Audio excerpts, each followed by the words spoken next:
Hello guys. BA first year वाले उनके लिए जो फोर्थ यूनिट चल रही थी ना, उस फोर्थ यूनिट का जो कुछ पार्ट बाकी रह गया था, उस पर हम आज डिस्कस करने वाले हैं। आप नोट्स लिख लेना। तो टॉपिक का नाम है, आप डाल दो, सरकार के अंग और उनके कार्य। सरकार के कौन कौन से अंग हैं और उनके कौन कौन से कार्य हैं, तो उसके बारे में आप लिखिए। मतलब उनको हमें आधुनिक प्रगति के बारे में पढ़ना है, सरकार के अंग और उनके कार्य। तो डॉक्टर गार्डनर की परिभाषा लिखो आप। राज्य की इच्छाओं की पूर्ति जिस संगठन या एजेंसी के द्वारा होती है उसका नाम सरकार है। गार्डनर का कहना है कि राज्य की इच्छाओं की जो पूर्ति होती है ना, वो जिस संगठन के द्वारा होती है उस संगठन का नाम ही क्या है? सरकार है। सीधा सा तात्पर्य, राज्य एक अमूर्त संस्था है और सरकार मूर्त संस्था है। तो अमूर्त संस्थाओं की इच्छाओं की पूर्ति के लिए सरकार द्वारा जो कार्य किया जाता है ना, तो गार्डनर ने राज्य की इच्छाओं की पूर्ति के लिए जिस संगठन को महत्वपूर्ण माना है वो है सरकार। ठीक है। अब सरकार के अंग कौन कौन से होते हैं, हम बहुत छोटी क्लासों से ही पढ़ते आ रहे हैं। 9, 10, 11, 12 में हमने पढ़ा ही होगा कि सरकार के 3 अंग होते हैं, कार्यपालिका, व्यवस्थापिका और न्यायपालिका। तीनों के अपने अपने कार्य होते हैं। शक्ति पथाखंड का सिद्धांत उनके साथ में रूल करता है। कार्यपालिका का काम होता है कानून को लागू करवाना, व्यवस्थापिका का काम होता है कानून को बनाना, और न्यायपालिका का काम ये होता है कि व्यवस्थापिका अगर संविधान के अकॉर्डिंग कानून ना बनाए तो उसे रद्द कर देना, और कार्यपालिका अगर कानून को अच्छे से इम्प्लीमेंट ना करवाए तो उसको आदेश देना कि भाई आप अच्छे से कानून को क्या करो, इम्प्लीमेंट करो। ठीक है। देखते हैं सरकार के अंग। सरकार के अंग कौन कौन से? प्रमुख रूप से सरकार के 3 अंग होते हैं, जैसे कि व्यवस्थापिका, कार्यपालिका और न्यायपालिका। व्यवस्थापिका कानून बनाती है, कार्यपालिका शासन संचालित करती है और न्यायपालिका व्यवस्थापिका द्वारा नियमित कानूनों के आधार पर न्याय प्रदान करने और संविधान की व्याख्या व रक्षा करने का कार्य करती है। ठीक है। तो ये तीनों के अलग अलग कार्य हो गए शक्ति पथाखंड सिद्धांत के तहत देखें तो। लेकिन हर देश में और हर शासन व्यवस्था में अलग अलग तरीके से इनका संबंध है। जैसे संसदात्मक शासन व्यवस्था में देखें तो व्यवस्थापिका और कार्यपालिका आपस में संबंधित रहती है। ठीक है। और वहीं जब आप अध्यक्षात्मक शासन व्यवस्था में देखो तो व्यवस्थापिका, कार्यपालिका और न्यायपालिका तीनों ही क्या रहती है? पृथक पृथक रहती है और तीनों का आपस में कोई संबंध नहीं होता है। परंतु संसदात्मक शासन व्यवस्था में जो व्यवस्थापिका होती है वो कार्यपालिका से घनिष्ठ संबंध रखती है और न्यायपालिका के संबंध में शक्ति पथाखंड का सिद्धांत लागू होता है। देखिए व्यवस्थापिका के कार्य क्या है। अब तीनों के, सरकार के 3 अंग हैं तो तीनों अंगों के उनके कार्य पूछे जा सकते हैं आपसे, और तीनों अंगों के आपसे उनकी क्या उपयोगिता है, उनकी क्या इंपॉर्टेंस है, उनकी क्या महत्व है, वो सारी चीजें आपसे पूछी जा सकती है एग्जाम में। तो क्वेश्चन पूछ ले एग्जाम में आपसे कि व्यवस्थापिका के क्या कार्य होने चाहिए, है ना, क्या वर्क से लेजिस्लेटिव के।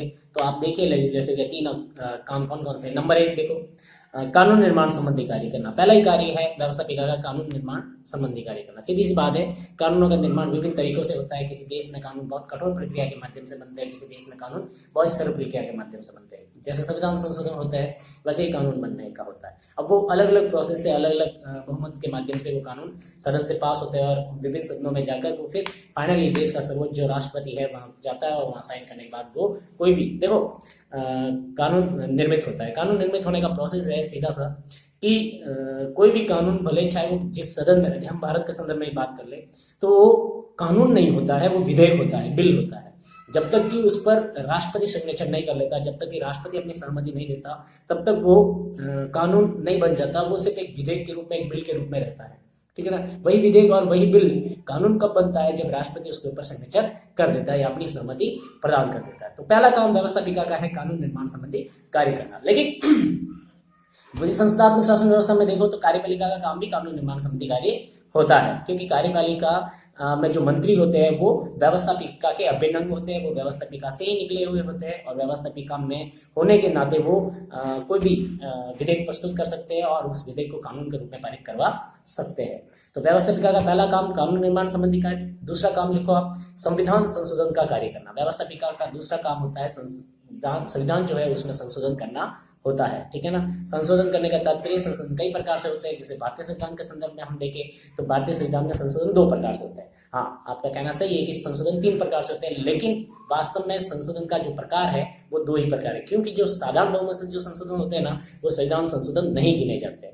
जो विशिष्ट प्रक्रिया के माध्यम से, अनुच्छेद 368 के माध्यम से जो संशोधन होते हैं, तो विशिष्ट बहुमत से, और एक होता है विशिष्ट बहुमत प्लस आधे राज्यों की सहमति। देखो यहाँ पर आधे राज्य है, आधे से अधिक राज्य जिन किताबों में लिखा है वो गलत लिखा हुआ है। आधे राज्यों की क्या चाहिए होती है? सहमति चाहिए होती है। आधे राज्यों की सहमति मिलने के बाद में क्या हो जाता है, वो संविधान संशोधन हो जाता है। तो ये जो 2 प्रकार से ही संविधान संशोधन होता है अनुच्छेद 368 की प्रक्रिया के अनुसार। लेकिन संविधान संशोधन 3 प्रकार से होता है, क्योंकि साधारण संविधान संशोधन भी तो होता है ना, साधारण बहुमत के माध्यम से संशोधन होता है, वो भी संविधान संशोधन ही कहलाता है, लेकिन संविधान संशोधन में गिना नहीं जाता है। ठीक है ना। चलो, तीसरा पॉइंट है विमर्शात्मक कार्य करना। विमर्शात्मक कार्य करना मतलब सोच समझ कर, है ना, आपस में बैठकर डिस्कस करके, है ना, चर्चा करके किसी मुद्दे या किसी निर्णय पर पहुंचना, विमर्शात्मक कार्य करना। इसके अंदर देखो आप लिख सकते हो पार्लियामेंट शब्द का फ्रेंच शब्द पार्लियामेंट से लिया गया है। पार्लियामेंट जो शब्द है संसद का, वो फ्रेंच शब्द कौन से लिया गया है, पार्लियामेंट से लिया गया है, जिसका अर्थ होता है विचार के लिए सभा। तो पार्लियामेंट संसद शब्द का अर्थ यही है कि विचार के लिए सभा, यानी चर्चा करने के लिए जिस सभा का आयोजन किया जाता है उसे ही क्या कहते हैं, पार्लियामेंट कहते हैं। ठीक है। तो पार्लियामेंट शब्द का शाब्दिक अर्थ क्या है, पार्लियामेंट फ्रेंच भाषा के पार्लियामेंट से लिया गया है, जिसका अर्थ होता है विचार विमर्श करने के लिए आयोजित की गई सभा। ठीक है। चलो, नेक्स्ट काम है इसका राष्ट्रहित पर नियंत्रण। तो व्यवस्थापिका क्या करती है, राष्ट्रहित पर नियंत्रण रखती है। किस प्रकार रखती है कि बजट प्रस्तुत कहाँ किया जाता है, व्यवस्थापिका में किया जाता है। और अक्सर क्या, हमेशा बजट जो होता है व्यवस्थापिका के निम्न सदन, यानी निम्न सदन का तात्पर्य सीधा सा है लोकप्रिय सदन में क्या किया जाता है, बजट प्रस्तुत किया जाता है। लोकप्रिय सदन में बजट इसलिए प्रस्तुत किया जाता है क्योंकि देश की संपत्ति पर लोगों का अधिकार होता है, और उस संपत्ति को कितना खर्च करना है, किस हद तक खर्च करना है, ये सारा अधिकार किसके पास होना चाहिए, जनता के पास में होना चाहिए। इसलिए राष्ट्रीय वित्त पर नियंत्रण कौन रखता है, व्यवस्थापिका रखती है। नेक्स्ट है प्रशासन पर नियंत्रण। जो प्रशासन है, एडमिनिस्ट्रेटिव है, उस पर सारा नियंत्रण रखने का काम किसका होता है, व्यवस्थापिका का होता है।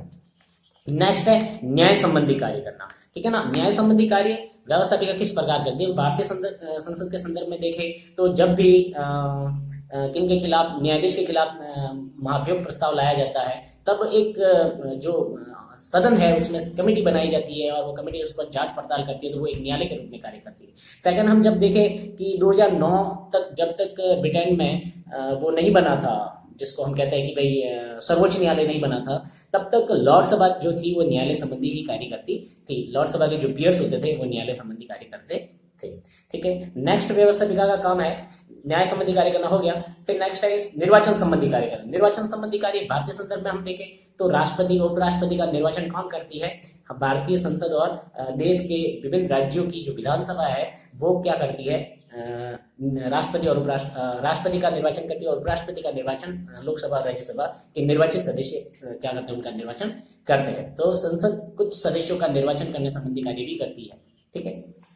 नेक्स्ट है समितियों और आयोगों की नियुक्ति करना। बहुत सारी समितियां होती है, लोक लेखा समिति, प्राकलन समिति, इस प्रकार की समितियां होती हैं। इन सारी समितियों का आयोजन, उन समितियों को गठन करना, उस समिति के अध्यक्ष बनाना, उनकी कार्यविधि की जांच करना, ये भी सारा काम किसका होता है, व्यवस्थापिका का ही होता है। और फाइनल काम है जन भावनाओं की अभिव्यक्ति करना। जन भावनाओं की अभिव्यक्ति करना ही मोस्ट इंपोर्टेंट काम होता है किसका, व्यवस्थापिका का। क्योंकि व्यवस्थापिका प्रतिनिधित्वात्मक लोकतंत्र का प्रतीक होता है, क्योंकि जनता उनको चुनकर भेजती है, और जनता इसलिए चुनकर भेजती है कि हमारी भावनाओं की कदर की जाएगी और हमारी भावनाओं का सरोकार करते हुए कानून का निर्माण किया जाएगा। तो ये तो थे व्यवस्थापिका के कार्य। अगर आपको एग्जाम में पूछे तब आप इस प्रकार से लिख सकते हो। ठीक है ना। थोड़ा हम फास्ट ही पढ़ाएंगे, आप पोज करके आपके एग्जाम के लिख लेना इसके नोट्स में। ठीक है।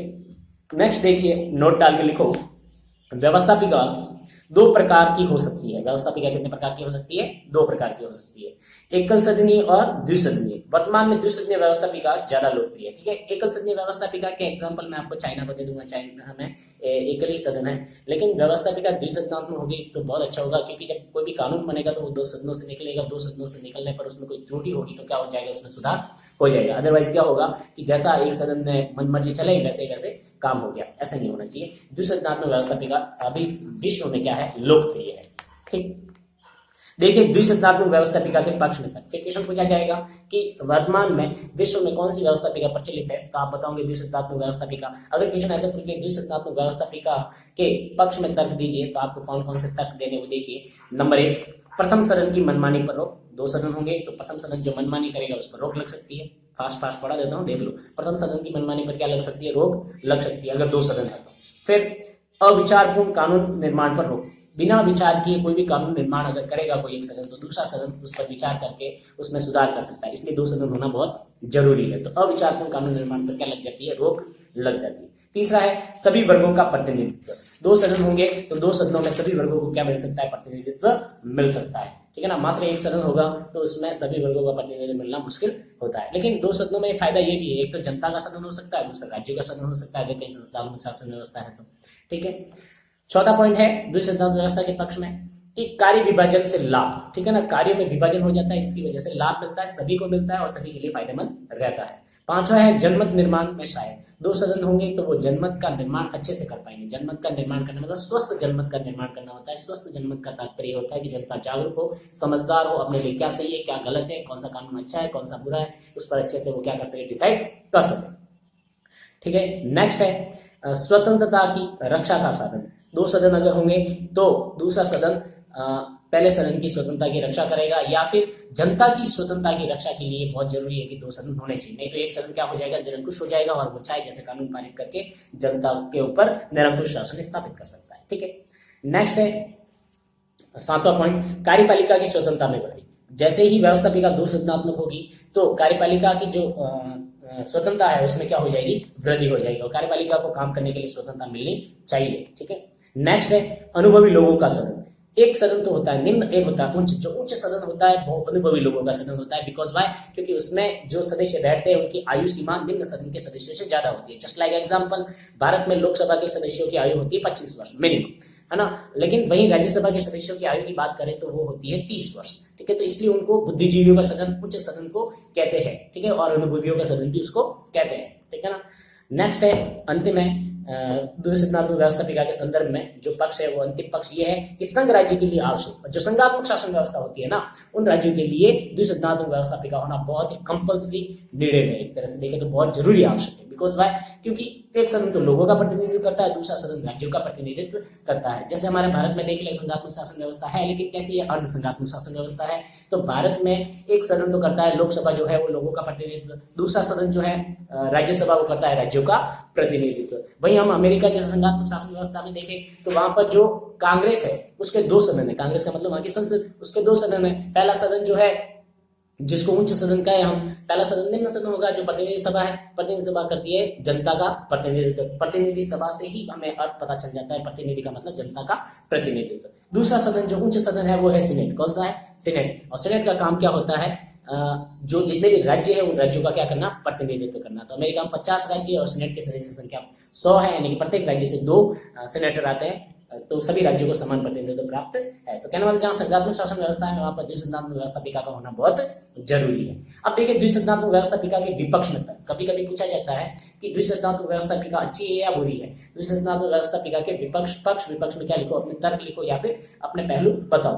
तो आप द्विसदनात्मक व्यवस्थापिका के विपक्ष में अगर तर्क लिखने पड़े तो आप लिख देना नंबर 1, द्विसदनात्मक व्यवस्थापिका अलोकतंत्र है, अलोकतंत्रात्मक है। द्विसदनात्मक व्यवस्थापिका कैसी है, अलोकतंत्रात्मक है। अब इसके पीछे लॉजिक ये कि भाई अलोकतंत्रात्मक इसलिए बता रहे हैं कि भाई जनता तो बैठती है निम्न सदन में, उच्च सदन में बैठते हैं राज्यों के प्रतिनिधि। तो जब जनता के चुने हुए प्रतिनिधि जो निर्णय लेते हैं वो फाइनल होने चाहिए ना, फिर उसमें किसी प्रकार का सुधार होने की कहाँ आवश्यकता है, इसलिए वो कैसी बताई जाती है, अलोकतंत्रात्मक बताई जाती है।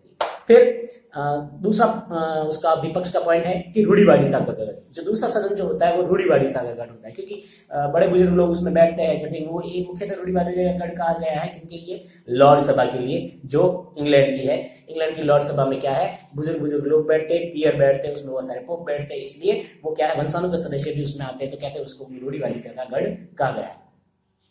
तो तीसरा पॉइंट जो है सही लगता है कि समय व धन का अपव्यय। अगर द्विसदनात्मक व्यवस्थापिका होगी तो समय व धन का क्या होगा, अपव्यय होगा, ऐसा मानना है विद्वानों का। बिकॉज क्योंकि 2 सदन होंगे तो टाइम ज्यादा लगेगा कोई भी कानून बनने में। 2 सदन होंगे तो दोनों सदनों के सदस्यों के लिए वेतन भत्ते और उन सारी की व्यवस्था वगैरह, तो उसके लिए भी क्या लगेगा, टाइम ज्यादा लगेगा और धन का क्या होगा, अपव्यय होगा।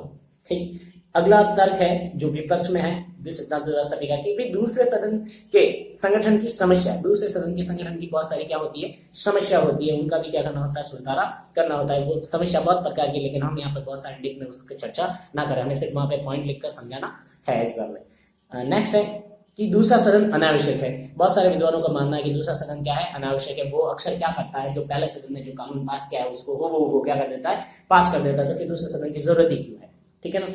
नेक्स्ट है दोनों सदनों में संघर्ष की आशंका बनी रहती है, हमेशा दोनों सदनों के बीच में संघर्ष की आशंका बनी रहती है। और क्या होता है फिर जो सदन शक्तिशाली होता है वो दूसरे सदन को दबाने का प्रयास करता है। ठीक, ये तो थे आपके विपक्ष में तर्क। आप लिख देना बॉस, इतने बहुत है, ज्यादा लिखने की जरूरत है नहीं। उसमें एक लॉस्की की और परिभाषा लिख देना अगर दूसरे सदन में और लिखना चाहो तो। लॉस्की ने कहा है कि यह गलत है कि संघ की रक्षा के लिए दूसरा सदन कोई प्रभावशाली गारंटी है। ठीक है ना, लॉस्की कहता है कि ये गलत है कि संघात्मक शासन व्यवस्था की रक्षा के लिए दूसरे सदन कोई गारंटी लेता है या फिर दूसरा सदन गारंटी का प्रभावशाली क्या है, एक तरह से गारंटी है। ऐसा कुछ नहीं है कि दूसरा सदन होगा तो ये गारंटी है कि संघ की रक्षा हो जाएगी। दूसरा सदन होने की वजह से भी संघ खत्म हो सकता है, ऐसा कुछ जरूरी नहीं है। ठीक, तो ये तो हो गया व्यवस्थापिका के संदर्भ में कि व्यवस्थापिका के कितने सदन होते हैं, 2 सदन होते हैं। 2 सदनों के पक्ष में तर्क भी दे दिया और विपक्ष में तर्क भी हमने दे दिया कि 2 सदनात्मक व्यवस्थापिका होगी तो अच्छी है या बुरी है। अब है व्यवस्थापिका के पतन या ह्रास के कारण, वेरी इंपॉर्टेंट पॉइंट। ठीक है ना, ये वेरी इंपॉर्टेंट बिंदु है, इस पर आप इंपॉर्टेंट लगा देना जब आप लिखो तब, कि व्यवस्थापिका के पतन या ह्रास के कारण। क्वेश्चन पूछा जा सकता है वर्तमान में व्यवस्थापिका का पतन हो रहा है, उसका ह्रास हो रहा है, ह्रास होने का मतलब खत्म हो रही है, उसके क्या कारण है ना, क्या रीजन है। तो इसको आप इंपॉर्टेंट लगा के इसके लिख देना, पॉइंट लिख लो आप कि भाई व्यवस्थापिका का ऐसा क्यों कहा जा रहा है, वर्तमान में व्यवस्थापिका का क्या हो रहा है, पतन हो रहा है। ठीक है, वेबसाइट कहता है इसके बारे में। नंबर 1 पॉइंट लिखो। पहला पॉइंट है कि व्यवस्थापिका के पतन के क्या कारण है, या व्यवस्थापिका के ह्रास के क्या कारण है, या व्यवस्थापिका वर्तमान में अप्रासंगिक हो रही है उसके क्या कारण है। अगर पूछे आपसे तो लिखो नंबर 1 पॉइंट, कार्यपालिका के कार्यों में अभूतपूर्व वृद्धि। पहला पॉइंट लिखना, कार्यपालिका के कार्य में अभूतपूर्व वृद्धि। अभूतपूर्व वृद्धि का तात्पर्य यह है कि पहले जितनी कभी कार्यपालिका के कार्यों में वृद्धि नहीं हुई, उनके प्रभाव में वृद्धि नहीं हुई, जितनी अब हो रही है। ठीक है, दूसरा है प्रदत्त व्यवस्थापन की प्रथा। प्रदत्त व्यवस्थापन की प्रथा मैं आपको समझा देता हूं, प्रदत्त व्यवस्थापन होता क्या है।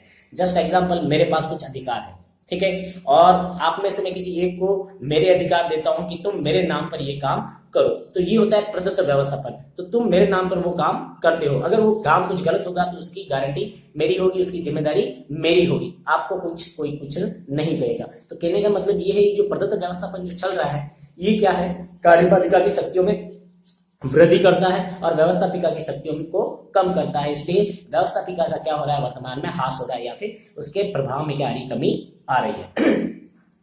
तीसरा पॉइंट है, संचार के साधनों ने कार्यपालिका के अध्यक्ष को जनता के सामने लाकर खड़ा कर दिया है। संचार के साधन जो है उसके कार्यपालिका का अध्यक्ष, जैसे राष्ट्रपति हो गया, प्रधानमंत्री हो गया, वास्तविक प्रधानमंत्री और नाममात्र अध्यक्ष कौन होता है, राष्ट्रपति। तो संचार के साधनों ने व्यवस्थापिका को दरकिनार कर दिया। वास्तव में जो आधारभूमि जो है तैयार करती है व्यवस्थापिका, लेकिन व्यवस्थापिका का कहीं नाम नहीं होता है, आगे देखा जाता है। अगर व्यवस्थापिका के संदर्भ में ही देखे तो प्रधानमंत्री को देखा जाता है, राष्ट्रपति को देखा जाता है कि इनकी वजह से ये काम अच्छा हुआ है या बुरा हुआ है। तो व्यवस्थापिका को कोई पूछता है नहीं, इसलिए व्यवस्थापिका की प्रासंगिकता खत्म होती जा रही है। चौथा पॉइंट है, विशेषज्ञों की परिषदों व समितियों का विकास। ठीक है, विशेषज्ञों की परिषद और समितियों का क्या विकास होता है व्यवस्थापिका में, इसलिए व्यवस्थापिका का जो अपना संपूर्ण जो परिचय है वो क्या होता जा रहा है, खत्म होता जा रहा है या चुकता जा रहा है। नेक्स्ट है, सेनाओं पर कार्यपालिका का नियंत्रण। आप जानते हो अनुच्छेद 53 कहता है राष्ट्रपति देश की सभी सेनाओं का सर्वोच्च कमांडर हो गया, सर्वोच्च सेनापति होगा। तो कार्यपालिका का सेना पर क्या है, ज्यादा अधिकार है, व्यवस्थापिका का सेनाओं पर अधिकार कम है। इसलिए व्यवस्थापिका अपना क्या खोती जा रही है, अपना परिचय खोती जा रही है, अपनी पहचान खोती जा रही है। नेक्स्ट है, विदेशी संबंधों में कार्यपालिका की प्रधानता। और विदेशी संबंध है जैसे कि फॉरेन मिनिस्टर्स जो होते हैं, फॉरेन डेलीगेशंस जो होते हैं, विदेशों में जो जाने आने का जो काम है वो सारे काम कौन करते हैं, प्रधानमंत्री और राष्ट्रपति और उपराष्ट्रपति करते हैं। ठीक है ना, इसकी वजह से कार्यपालिका अपना प्रभाव बढ़ाती जा रही है और व्यवस्थापिका अपना प्रभाव खोती जा रही है। और नेक्स्ट पॉइंट है, सकारात्मक राज्य का उदय। ठीक है, इसके अंदर आप 2 लाइन लिख देना। अब राज्य कल्याणकारी बन गए हैं और जनता के लिए सब प्रकार की सुविधाएं उपलब्ध करवाना सरकार का कार्य बन गया है। ठीक है, तो सकारात्मक राज्य का उदय हुआ है। सकारात्मक राज्य का उदय होने की वजह से व्यवस्थापिका को कौन पूछेगा, क्योंकि सरकार का काम होता है, सरकार का मतलब हम सीधा कार्यपालिका लेते हैं, कार्यपालिका का मतलब होता है राष्ट्रपति और प्रधानमंत्री और उसकी मंत्रिपरिषद, और वही तो जनता के कल्याण का काम करती है। अभी वर्तमान में वेलफेयर स्टेट चल रहे हैं। वेलफेयर स्टेट का मतलब होता है जनता के लिए कल्याण का काम करना, है ना, जनता की मिनिमम जो रिक्वायरमेंट है उसको पूरी करना, रोटी कपड़ा मकान जो है उसकी मिनिमम रिक्वायरमेंट होती है उसको क्या किया जाए, पूरा किया जाए, उसको शिक्षा स्वास्थ्य की सुविधा उपलब्ध करवाई जाए। तो ये काम सारी सरकार करती है। इसकी वजह से व्यवस्थापिका अपनी प्रासंगिकता, अपनी प्रसिद्धि क्या करती खोती जा रही है। ठीक है, लिप्सन क्या कहता है इसके बारे में, लिखो। लिप्सन कहता है, इन्वर्टेड कॉमा में डाल के लिखना, लिप्सन कहता है राज्य के कार्यों में प्रत्येक वर्दी ने कार्यपालिका के कार्यों व शक्ति में वृद्धि की है। ठीक है, लिप्सन की परिभाषा है कि राज्य के कार्यों में प्रत्येक वर्दी ने कार्यपालिका के कार्यों व शक्ति में वृद्धि की है। कहने मतलब कि राज्य का जो भी कार्य बड़ा होगा, जो भी काम बड़ा होगा, तो उसने कार्यपालिका के काम को बढ़ाया है, व्यवस्थापिका का उस पर कुछ प्रभाव नहीं पड़ा है। तो व्यवस्थापिका अगर काम नहीं करेगी तो उसको प्रसिद्धि कहां से मिलेगी? बिना प्रसिद्धि के उसको लोग पूछेंगे नहीं और उसकी प्रासंगिकता क्या होती जाएगी? खत्म होती जाएगी। तो ये लिप्सन ने कहा था।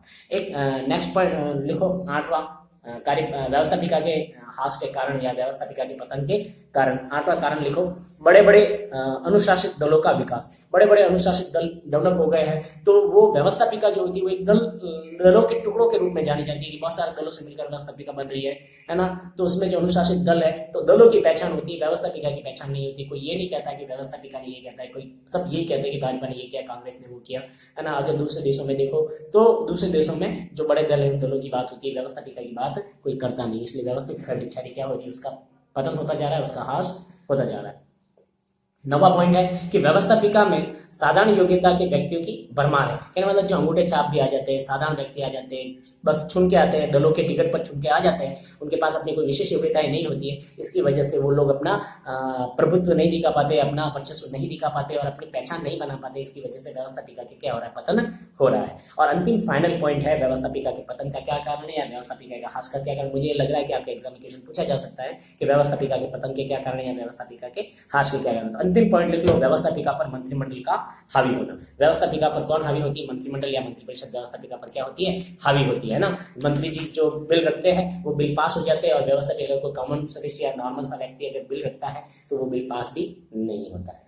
तो ये तो हो गए सरकार के अंग, और हमको उस वर्तमान परिस्थितियों में से व्यवस्थापिका के बारे में पढ़ना था। तो हमने पढ़ लिया कि व्यवस्थापिका द्विसंधात्मक अच्छी होती है, द्विसंधात्मक व्यवस्थापिका के पक्ष में क्या तर्क है, द्विसंधात्मक व्यवस्थापिका के विपक्ष में क्या तर्क है, और व्यवस्थापिका के पतन के क्या कारण है या व्यवस्थापिका के ह्रास के क्या कारण है। ये वर्तमान में बहुत इंपॉर्टेंट क्वेश्चन बनता है और आपके एग्जाम में पूछा जा सकता है। बहुत सारे कॉम्पिटेटिव एग्जाम में पूछते हैं व्यवस्थापिका के पतन के कारण या व्यवस्थापिका के ह्रास के कारण या व्यवस्थापिका अप्रासंगिक हो रही है, अपनी प्रसिद्धि खो रही है, ऐसा कुछ भी क्वेश्चन बना के वो पूछ सकते हैं। तो आपका आंसर यही लिखना है, जो मैंने पॉइंट लिखवाया 11, 10, 11, ये सारे पॉइंट आपको लिख देना है।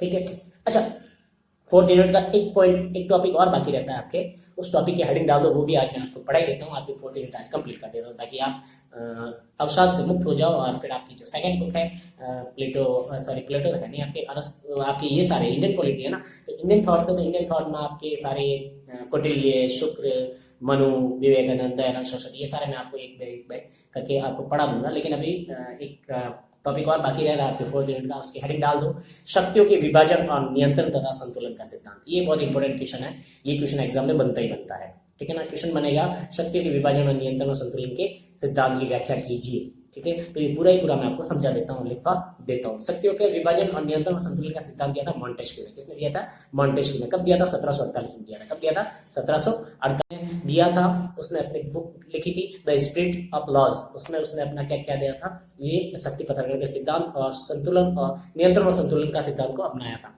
शक्ति विभाजन का सिद्धांत और नियंत्रण और संतुलन के सिद्धांत की सबसे इंपॉर्टेंट विशेषता जो है वो है अमेरिका के सिद्धांत की। और हमारे भारत में सिर्फ शक्ति विभाजन और नियंत्रण और संतुलन का सिद्धांत हमने जो अपनाया है वो अमेरिका से ही हमने अपनाया है, क्योंकि अमेरिका का संविधान हमारे देश के सिद्धांत से बहुत पहले बन जाता है। तो अमेरिका के संविधान से ही हमने शक्ति विभाजन और नियंत्रण और संतुलन के सिद्धांत को क्या किया? हमने अपनाया है। ठीक है, तो देखिए हम स्टार्ट कर लेते हैं। आप लिखना शुरू करो, थोड़ा फास्ट बोलूंगा लेकिन आप पोज करके लिख लेना। तो लिखो शक्ति पथकरण सिद्धांत का अर्थ। What is the mean of the separation of the power? English में कहते हैं separation of the power, balance and check theory. ठीक है, balance and check theory, check and balance theory और सेपरेशन ऑफ द पावर, ये इसका English mean है। तो आप देखो शक्ति पथकरण सिद्धांत का अर्थ क्या होता है। तो सरकार के 3 अंग होते हैं। कितने अंग होते हैं? 3 अंग होते हैं। मैं उसको समझा दूं ना। देखो सरकार के 3 अंग होते हैं, कार्यपालिका, व्यवस्थापिका, न्यायपालिका। तीनों के अपने अपने कार्य होते हैं, है ना। व्यवस्थापिका का काम होता है न्याय कानून बनाओ, कार्यपालिका का काम होता है कानून को लागू करो, न्यायपालिका का काम होता है कानून अगर सही नहीं बनाए तो उसको खत्म करो, और अगर सही है और कार्यपालिका अच्छे से उसको इम्प्लीमेंट नहीं करी तो उसको इम्प्लीमेंट करो। और ये काम हो सकता है कानून संबंधी कोई भी डिस्प्यूट हो तो उस प्रकार पर निर्णय करना, ये किसका काम होता है? कार्यपालिका का काम होता है। ठीक, अब आगे देखिए आप कि सरकार के 3 अंग होते हैं। तीनों अंगों के पारस्परिक संबंध कैसा होना चाहिए, ये समस्या राजनीति विज्ञान में अत्यंत विवादाग्रस्त रही है। और इस संबंध में समय समय पर जिन सिद्धांतों का प्रतिपादन किया गया उनमें मॉन्टेस्क्यू द्वारा प्रतिपादित शक्ति पृथक्करण का सिद्धांत सबसे प्रमुख है। ठीक है, मॉन्टेस्क्यू ने जो शक्ति पृथक्करण का सिद्धांत प्रतिपादित किया वो सबसे महत्वपूर्ण है।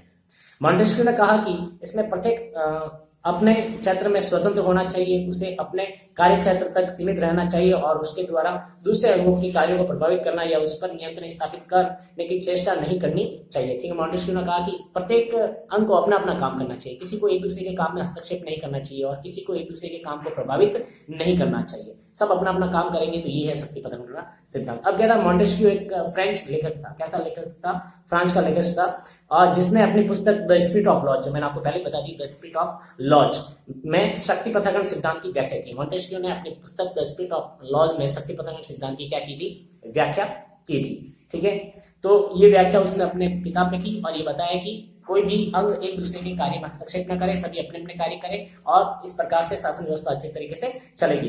ठीक, शक्ति पृथक्करण के सिद्धांत का विशेष प्रभाव उस समय फ्रांस और अमेरिका की शासन व्यवस्था पर पड़ा। उस समय की फ्रांस और अमेरिका की शासन व्यवस्था पर शक्ति पृथक्करण के सिद्धांत का विशेष प्रभाव पड़ा। इसी सिद्धांत ने फ्रांस की क्रांति की पृष्ठभूमि तैयार की और इसी सिद्धांत ने फ्रांस की क्रांति की पृष्ठभूमि क्या की? तैयार की। 1789 में फ्रांस की क्रांति के बाद मानवीय अधिकारों की खोज की घोषणा हुई। उसमें यह कहा गया कि जिस देश में शक्ति के पृथक्करण की व्यवस्था नहीं है उस देश में संविधान नाम की कोई चीज ही नहीं है। मानव अधिकारों की जब बात हुई तो उसमें यह कहा गया कि जिस देश में अगर शक्ति पृथक्करण का सिद्धांत नहीं है तो उस देश में किसी प्रकार का कोई सिद्धांत हो ही नहीं सकता। ठीक है, 1791 के संविधान के द्वारा फ्रांस में व्यवस्थापिका, कार्यपालिका और न्यायपालिका तीनों की एक दूसरे से अलग अलग स्वतंत्र रखा गया। जब फ्रांस का संविधान बना तो उसमें भी कार्यपालिका, व्यवस्थापिका और न्यायपालिका को अलग अलग रखा गया, अलग अलग उनके काम दिए गए और अलग अलग उनको अपना क्षेत्र बताया गया और एक दूसरे के क्षेत्र में हस्तक्षेप करने से मना किया गया। संविधान में ऐसा लिखा गया था। ठीक है, अमेरिकी संविधान निर्माता शक्ति पृथक्करण सिद्धांत से विशेष प्रभावित है। क्वेश्चन पूछा जाएगा कभी एग्जाम में कि अमेरिकी संविधान निर्माता विशेष प्रभावित कौन से सिद्धांत से थे, तो वो शक्ति पृथक्करण का सिद्धांत था जिससे वो बहुत प्रभावित थे। इसीलिए वहां का अध्यक्षात्मक शासन व्यवस्था है, वहां पर तीनों ही अंग अलग अलग है, कोई अंग एक दूसरे के कार्य में हस्तक्षेप नहीं कर सकता और इस प्रभाव के कारण ही उनके द्वारा संस्थात्मक शासन व्यवस्था की जगह अध्यक्षात्मक शासन व्यवस्था को अपनाया गया और इससे वो प्रभावित थे। शक्ति पृथक्करण सिद्धांत से बहुत ज्यादा प्रभावित थे, इसकी वजह से उन्होंने संस्थात्मक शासन व्यवस्था की जगह अध्यक्षात्मक शासन व्यवस्था को अपनाया। अब क्वेश्चन पूछा जाता है शक्ति पृथक्करण सिद्धांत की आलोचनाएं क्या क्या है, तो आपको आलोचनाएं ज्यादा सोचनी है। आपको क्वेश्चन डायरेक्ट ऐसे ही पूछा जाएगा शक्ति पृथक्करण सिद्धांत का महत्व और उसकी उपयोगिता, शक्ति पृथक्करण सिद्धांत है क्या, ये आपको बताना होता है। ठीक है, तो फिर भी आलोचनाएं पूछ ले तो आप देख लेना कि उसके पॉइंट लिख लेना। ऐतिहासिक दृष्टि से क्या है, वो गलत है। फिर दूसरा पॉइंट है शक्ति का पूर्ण पृथक्करण संभव ही नहीं है, ये भी अच्छी बात है, मतलब ये आलोचना है। तीसरा है शक्ति पृथक्करण अवांछनीय भी है। ठीक है, शक्ति पृथक्करण जो है वो कैसा है, अवांछनीय है, तो ये भी उसकी एक आलोचना है। नेक्स्ट है न्यायपालिका की कुशलता और निष्पक्षता का अंत हो जाता है। एक और पॉइंट है कि न्यायपालिका की कुशलता और निष्पक्षता का क्या हो जाता है, शक्ति पृथक्करण की वजह से अंत हो जाता है। और नेक्स्ट है तीनों विभागों की शक्तियों में असमानता, और तीनों विभागों की शक्तियों में असमानता है तो शक्ति पृथक्करण का सिद्धांत सही तरीके से लागू हो ही नहीं सकता। नेतृत्व का अभाव, नेक्स्ट पॉइंट है नेतृत्व का अभाव, मतलब कि तीनों विभागों की शक्तियों का अगर पृथक्करण होगा तो तीनों का नेतृत्व कौन करेगा, इसका क्या हमेशा अभाव रहेगा। और अंतिम पॉइंट है जो आलोचना में आपको लिखना है, स्वतंत्रता के लिए शक्ति पृथक्करण आवश्यक नहीं है। अगर स्वतंत्र ही रखना है तीन अंगों को तो शक्ति पृथक्करण करने की जरूरत नहीं होती है, लेकिन आप आलोचनाओं पर ज्यादा ध्यान मत देना। ठीक है,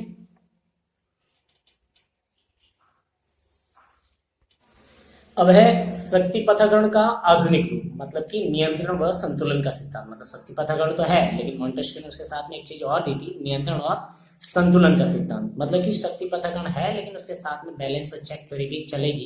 कैसे चलेगी देखिए, देखते हैं कि भाई शक्तियों का पूर्ण पृथक्करण न तो संभव है और न ही वांछनीय है। शक्तियों का पूरी तरीके से पृथक्करण कर देना ये पॉसिबल नहीं है और न ही वांछनीय है, ये सही भी नहीं है और हो भी नहीं सकता।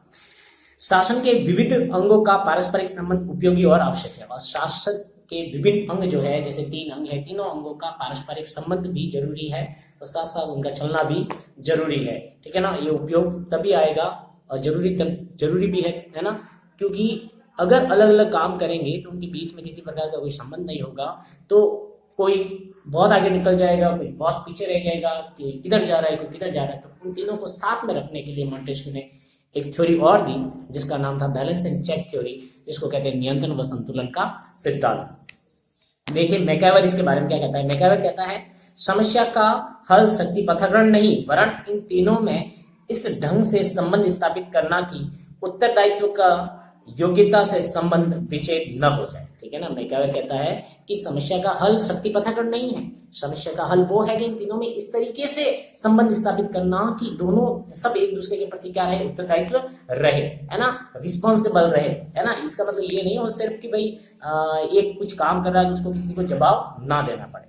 ठीक, तो आगे देखिए पैराग्राफ चेंज करके लिखना, इस बात को मद्देनजर रखते हुए वर्तमान समय में शक्ति पृथक्करण सिद्धांत ने एक नवीन रूप ग्रहण कर दिया है जिसे नियंत्रण व संतुलन का सिद्धांत के नाम से जाना जाता है। इस चीज को ध्यान में रखते हुए शक्ति पृथक्करण ने एक नई चीज को धारण किया है जिसको नियंत्रण व संतुलन का सिद्धांत कहता है। जैसे कि मैं बता दूं कैसे नियंत्रण व संतुलन, व्यवस्थापिका कोई गलत कानून बनाएगी, कैसा कानून बनाएगी, किसी प्रकार का कोई गलत कानून अगर बनाती है जो संविधान का उल्लंघन करती है तो उस कानून को रद्द कर सकती है न्यायपालिका। तो उसने क्या किया, व्यवस्थापिका की शक्तियों को नियंत्रित किया। चलो ठीक है। कार्यपालिका कुछ गलत करेगी तो उसको न्यायपालिका नियंत्रित कर सकती है, कार्यपालिका कुछ गलत करेगी तो उसको व्यवस्थापिका को जवाब देना होता है। सामूहिक उत्तरदायित्व का आपने सुना होगा कि सरकार जो होती है सामूहिक रूप से लोकसभा के प्रति उत्तरदायी होती है, तो वो रिस्पॉन्सिबल होगी लोकसभा के प्रति और निम्न सदन के प्रति, तो उसको जवाब देना पड़ेगा। तो व्यवस्थापिका ने किसको नियंत्रित किया, कार्यपालिका को, और कार्यपालिका को न्यायपालिका भी नियंत्रित करती है। अगर आप बार बार ऑर्डिनेंस जारी करोगे, आप बार बार विभिन्न प्रकार के कार्यपालिका आदेश जारी करोगे जो व्यवस्थापिका की शक्तियों का हनन करती है, तो न्यायपालिका आपको डांट डपट सकती है। अगर न्यायपालिका अपने क्षेत्र का अतिक्रमण करेगी, भ्रष्टाचार करेगी, तो न्यायाधीशों के खिलाफ माफी प्रक्रिया चलाई जा सकती है। तो व्यवस्थापिका न्यायपालिका को भी क्या करती है, नियंत्रित करती है। अब कार्यपालिका न्यायपालिका को कैसे नियंत्रित करती है, कार्यपालिका भी न्यायपालिका को नियंत्रित करती है। न्यायाधीशों का नियुक्ति जो है कौन करती है, कार्यपालिका ही करती है। बात समझ में आई। तो इस प्रकार सभी अंग एक दूसरे को क्या करते हैं, नियंत्रित करते हैं। और ये बहुत खूबसूरत दृश्य है जिसमें तीनों ही अंग एक दूसरे को नियंत्रित करते हैं और तीनों ही अंगों के अलग अलग कार्य हैं, तीनों ही अलग अलग कार्य करते हैं, तीनों ही एक दूसरे के क्षेत्र में हस्तक्षेप नहीं करते हैं। साथ ही साथ वो किस प्रकार हस्तक्षेप करते हैं, अगर आप आपकी सीमाओं को लांघ कर आगे बढ़ने की कोशिश करोगे, आप उन सीमाओं का अतिक्रमण करोगे, तो फिर आपको नियंत्रित किया जा सकता है। तो ये नियंत्रण व संतुलन, और ये जब नियंत्रण बना रहेगा तभी संतुलन बना रहेगा। जब नियंत्रण हटा मतलब संतुलन घटा, और संतुलन घटते ही फिर क्या होती है आपको पता है, गाड़ी खाई में जाकर गिर जाती है। तो सरकार क्या हो जाएगी, खत्म हो जाएगी। सरकार को अच्छे तरीके से चलने के लिए तीनों अंगों को अपना अपना कार्य करना होगा, तीनों अंगों की शक्तियों में क्या करना पड़ेगा, नियंत्रण करना पड़ेगा, और नियंत्रण रहेगा तो उनके बीच में क्या बना रहेगा, संतुलन बना रहेगा। आगे देखिए, नियंत्रण और संतुलन के सिद्धांत का आशय यह है कि सरकार के विभिन्न अंग एक दूसरे की शक्ति पर इस प्रकार से नियंत्रण स्थापित करे कि शक्तियों का संतुलन बना रहे और कोई भी एक विभाग निरंकुश शक्तियों का प्रयोग न कर सके। ठीक है ना। कहना मतलब कि इस प्रकार नियंत्रण स्थापित करना कि एक दूसरे की शक्तियां बनी रहे और कोई भी एक अंग निरंकुश ना बन जाए। निरंकुश बन जाएगा तो फिर गड़बड़ हो जाएगी। इसलिए किस तरीके से चलना पड़ेगा, आपको नियंत्रित होकर संतुलित होकर आगे बढ़ना पड़ेगा। दूसरे शब्दों में विभिन्न विभाग पृथक हो सकते हैं। दूसरे शब्दों में कहें तो विभिन्न विभाग क्या हो सकते हैं, पृथक हो सकते हैं, पर स्वतंत्र नहीं। सारे विभाग क्या हो सकते हैं, अलग अलग हो सकते हैं, लेकिन इतनी फ्रीडम नहीं उनके पास में कि उनकी मर्जी हो जैसे वो करें, ऐसा नहीं हो सकता। इस प्रकार की व्यवस्था में सरकार के विभिन्न विभाग एक दूसरे की शक्तियों को इस प्रकार नियंत्रित और सीमित करते हैं कि कोई एक विभाग बहुत अधिक शक्तियों को अपने हाथ में लेकर नागरिक स्वतंत्रता और समस्त व्यवस्था के लिए संकट न बन जाए। ठीक है ना। इस प्रकार वो नियंत्रित करते हैं एक दूसरे को, ताकि कोई एक विभाग केवल सारी शक्ति अपने हाथों में लेकर वो निरंकुश ना बन जाए या फिर जनता के अधिकारों को ठेस ना पहुंचाए, जनता के लिए नुकसानदायक ना बन जाए। इसलिए उनको क्या किया जाता है, नियंत्रित और संतुलित रखा जाता है। इस प्रकार नियंत्रण और संतुलन सिद्धांत का उद्देश्य एवं आशय है शक्तियों को नियंत्रित करते हुए शासन व्यवस्था में संतुलन की स्थिति को बनाए रखना। ठीक है ना। शक्तियों को नियंत्रित करते हुए शासन व्यवस्था में संतुलन की स्थिति को बनाए रखना, यही सबसे बड़ा मोटो है नियंत्रण और संतुलन के सिद्धांत का। पैराग्राफ चेंज करके लिखो कि इस सिद्धांत का उद्देश्य शासन को मर्यादाओं में रखना है। इस सिद्धांत का उद्देश्य क्या है, शासन को कैसे रखना है, मर्यादाओं में रखना, उनकी सीमाओं में रखना है, मतलब बाउंड्रीज क्रॉस ना कर पाए वो। शासन की कार्यकुशलता पर प्रतिकूल प्रभाव डालना इस सिद्धांत का उद्देश्य नहीं है। शासन की जो कार्यकुशलता है उसको प्रतिकूल प्रभाव डालना इसका उद्देश्य नहीं है। इसका उद्देश्य मात्र इतना है कि जो उनकी मर्यादा है, जिस अंग को जितना लिमिटेशन दे रखी उसी लिमिट में उसको रहकर काम करना है, यही इसका मुख्य उद्देश्य है कि वो उसकी लिमिट को तोड़कर आगे न निकल जाए, निरंकुश न बन जाए। पैराग्राफ चेंज करके लिखो, नियंत्रण व संतुलन सिद्धांत का प्रमुख उदाहरण अमेरिका की शासन व्यवस्था। क्वेश्चन पूछा जाए, शक्ति पथन के साथ नियंत्रण व संतुलन के सिद्धांत का सबसे सुंदर उदाहरण कौन सा देश है, तो वो आपको बताना होगा अमेरिका। कौन सा बताना है? अमेरिका।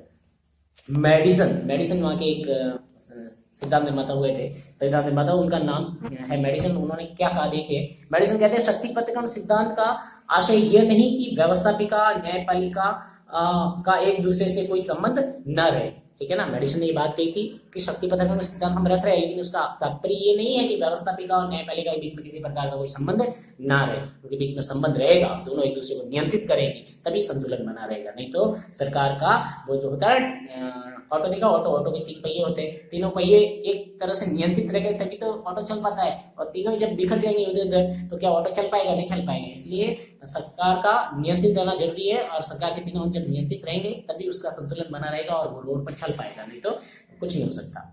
ऑग और रे एक परिभाषा और देते हैं, वो कहते हैं, ऑग और रे ये नाम है 2 व्यक्तियों के, कहते हैं अमेरिकी शासन का कोई लक्षण इतना प्रमुख नहीं है जितना कि नियंत्रण और संतुलन की धारणा के साथ अपनाया गया शक्ति पथन का सिद्धांत, ठीक है ना। तो ऑग और रे का कहने का तात्पर्य ये है कि अमेरिका में संविधान में अगर देखा जाए तो सबसे इंपॉर्टेंट अगर कुछ भी है, सबसे ज्यादा महत्वपूर्ण कुछ भी है, तो वो है नियंत्रण व संतुलन के सिद्धांत के साथ अपनाया गया शक्ति पथन का सिद्धांत। इसके अलावा कुछ ज्यादा महत्वपूर्ण नहीं है। तो इस प्रकार आपकी ये यूनिट 4 जो है वो कंप्लीट हो जाती है। इसी के साथ आपकी बुक फर्स्ट भी कंप्लीट हो जाती है, और सेकंड बुक के जो इंडियन पॉलिटी थॉट्स है वो मैं आपको इंडियन पॉलिटिकल थॉट्स बता दूंगा, पढ़ा दूंगा, है ना। चलो फिर इतना काफ़ी है आज के लिए, और आपकी 4 यूनिट क्या हो चुकी है, कंप्लीट हो चुकी है। तो आपको मैंने फास्ट पढ़ाया है तो आप पोज कर करके आप इसको लिख लेना, ठीक है। चलो हैव ए नाइस डे, और फिर मिलेंगे बहुत जल्द जब टाइम मिलेगा तब, ठीक है। ओके।